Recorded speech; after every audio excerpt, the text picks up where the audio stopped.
Hi everybody, Steve Degnan, Advisor Board Member and former Chief HR Officer with part 4 of 6 quick takes on the before and after of layoffs. We're moving from before into after now, and we're going to talk about the immediate afterward period of an adverse employment action coming your way. So, first of all, control your emotions. When this happens, try not to get angry at the person giving the news. In most cases, they didn't make the call anyway.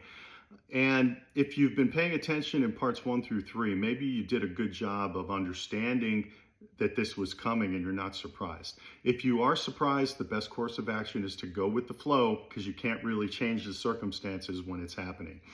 And if you remain cool, calm, and collected, that's a memory that the organization might retain of you and respect you. And either those leaders involved in this may remember it later when they're in another organization and they remember what a cool cat you were, and maybe we should hire that person in my new assignment, that kind of thing. So remember, try to maintain this network despite what's happening.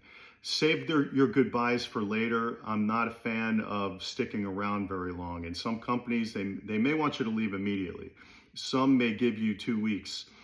In any case, my advice to you is to try to negotiate a quick departure, even if they're offering you a couple of weeks. You want to get out of there and get on with the rest of your life if you can.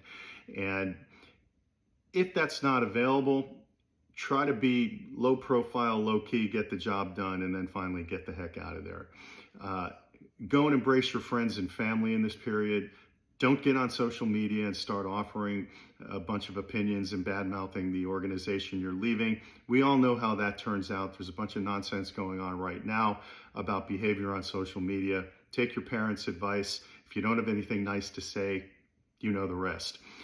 The main thing is for your next phase in finding a job, you don't want recruiters seeing that stuff and writing you off as a whack job right away. So keep that stuff, keep your social media constructive and positive. Next, in the whole period, be as pragmatic as you can and smile and get through it. This stuff is now part of life. Everybody's going to experience some kind of layoff in their life. It's more and more likely with the disruption and the volatility we see in the economy. Now, finally, this event might be the event that propels you into a next phase where you're going to be even more successful. And maybe you wouldn't have made this change if this didn't happen, and you'll look back on it as the thing that happened that got you into a much better place. Think about it that way. Easy for me to say, of course, and everybody else, but this is the way to start thinking about the immediate aftermath of a layoff.